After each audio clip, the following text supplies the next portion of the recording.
couldn't decide the ending. Look, okay, I gotta pull out the paper because there's a reason why this poem didn't get memorized and finished. Because I couldn't decide how to end it. You know? See, I've fallen into the habit of writing poems in reverse. I decide how it will end first, then write it backward to the start. And at the start, when the poetry of you and I began, you told me your story. You said, painted picture after picture of you as bridesmaid, you as wedding planner, you as matchmaker and conduit and liaison for the relationships of your loved ones without you ever finding the same love once. What you found instead were men who were with you for the interim, who stumbled to love with you with no intention, and you had no taste for love's whimsies, right? The haphazard adoration, the circumstantial commitment. So you looked me square in my eyes and told me with 100% clarity that you wanted to be chosen. That is not easy for me. Can you just hear the last poem, okay? Well, I have to go over Blockbuster again. Now, I'm sure that's clear by now. So when I set out to write this piece, it seemed to be a no-brainer, right? I would just end it with, you're the one I choose. Boom, done. But, I don't know, the poet in me felt like y'all could see that ending coming from a mile away, you know, and be waiting for it, a whole poem. And speaking of waiting for it, let me just make it clear from the start, this is not a proposal poem, okay? I can already feel y'all bubbling up and okay? This is just simmer down, okay? Simmer. I don't need any more nervousness than I already have. This is not going to be me reaching into my pocket, pulling out a ring. Not going to be me dropping to one knee, popping the question. This is just a birthday poem for a woman who deserves to be celebrated unabashedly. And I think I'll do it different this time. This time, I choose to not choose the end of the poem, but rather let the ending choose me. And I will recognize it as the best ending because you will be there. So how about we just see where this goes together?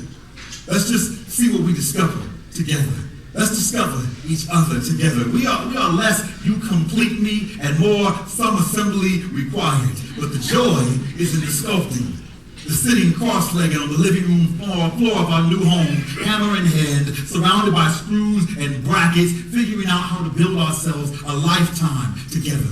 And I will lie to you. You can count on me.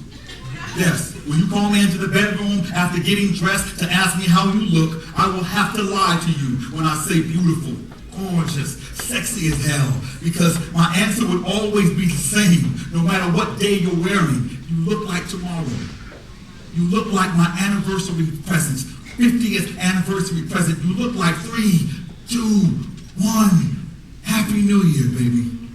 My mother once told me that whatever you're doing on New Year's Eve is what you'll be doing all year. So on our January 1st, I ran you a bath at midnight, fed you from my fingertips, and pressed frankincense into your shoulder blades and thighs, and then took you like a fucking day off.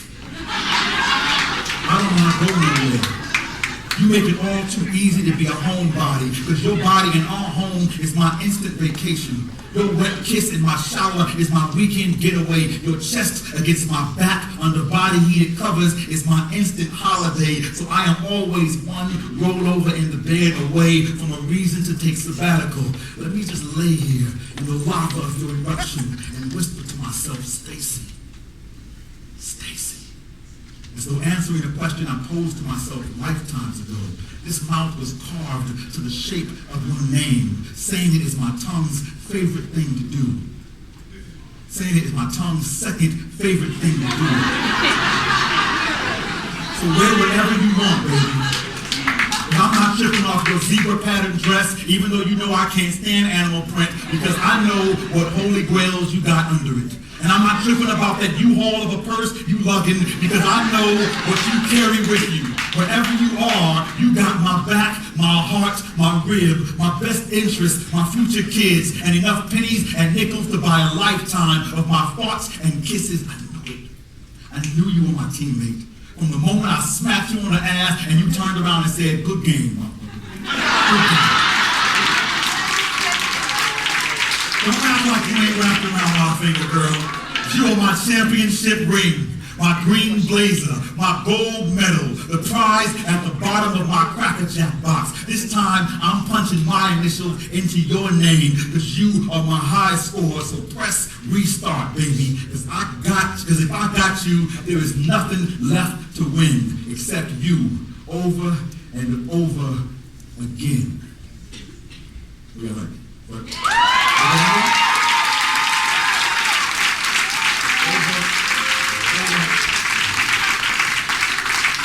I don't know. See, that's the problem with not fitting the ending out first. I feel like I can do it better. I like the over and over again, right? I like that, but I feel like I can put it on a better ending. I just don't want to repeat myself, because like I do with God sometimes. I'm sure that wouldn't be surprised if God was over me saying grace, right? And wishes I could get some new material. But I can't help it. Every day that I bow my head before a meal, I thank God for you.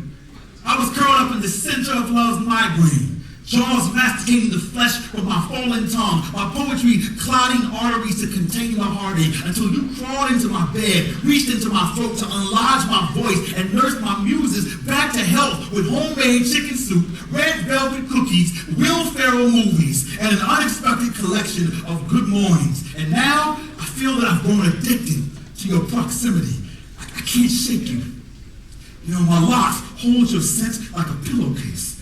I can't shake you.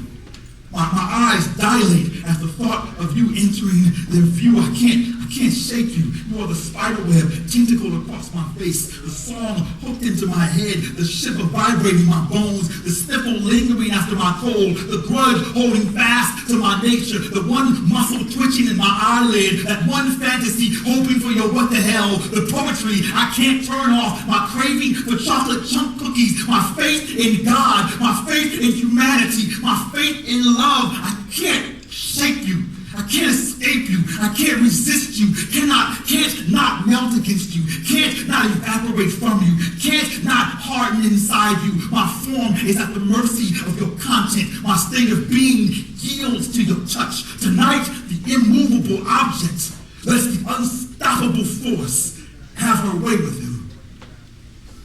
Thank you.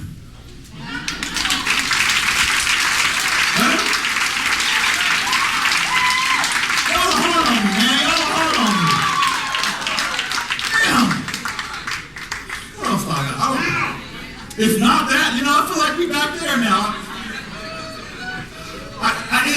The thing is, I don't want to end this talking about what I can't do. Right? Right, Mom? Huh? See, my mom was in the house, right? My mom was in the house from Atlanta. Y'all give it for my mom.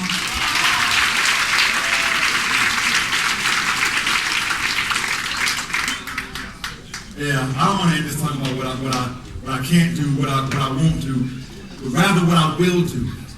What I do choose. I choose straight R&B. Straight R&B. Straight R&B. I choose loose tops on containers, Law and Order marathons, and too many damn pillows. I choose more pink in my life than I care for, and more Hello Kitty than any grown-ass man should ever have in his house.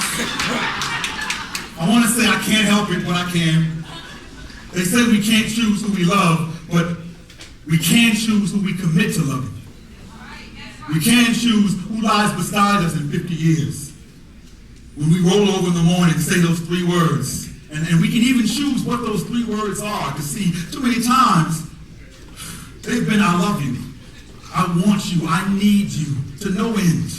Never leading to the ending I thought I had written, which is why this time, like I said, I'm doing it different. This time my lips will offer 3 words I've never said to anyone else before and will never say to anyone else again. These 3 words I have to say to you tonight will both end this poem and begin our life. May not be the most original words, but that's all right? Sometimes the perfect poem really speaks from the heart, and the perfect ending is the one that you can see from the start. From the start, you said you wanted to be chosen. But this is not me whimsically stumbling into love with you. This is not me committing to you circumstantially. This is not me reciting to you a love poem with no intention. This is not even the best poem I've ever written to you. This is the best thing I've ever said to you.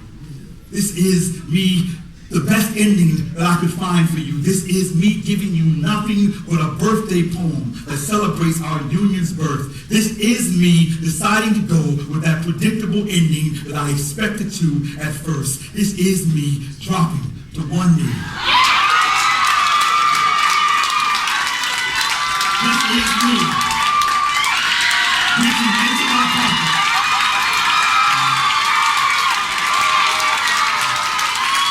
This is me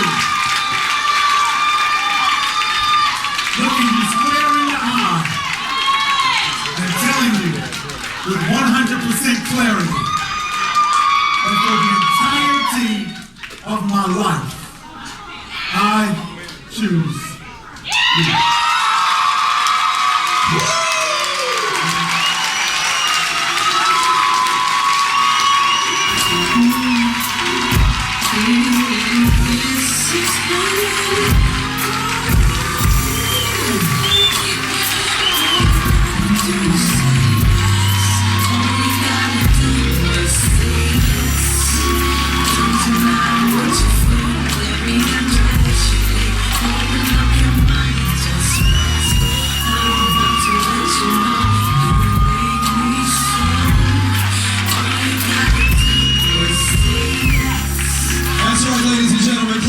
For the soon-to-be Sekou and Stacey Andrews. Clap it up, clap it up. Yes, that really just happened. Yes, that really just happened.